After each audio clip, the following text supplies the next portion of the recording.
On August 5th, a record-breaking rainstorm hit Hong Kong. More than 350 millimeters of rain fell in a single day, the heaviest August rainfall since 1884. Streets turned into rivers, and staircases into waterfalls. Schools, hospitals, and courts were closed, and in some areas, people had to be evacuated.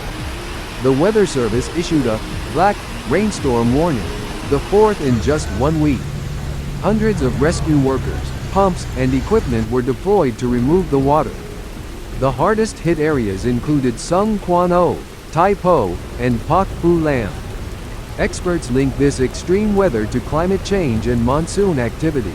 Hong Kong is now slowly recovering, but residents will remember this day for a long time.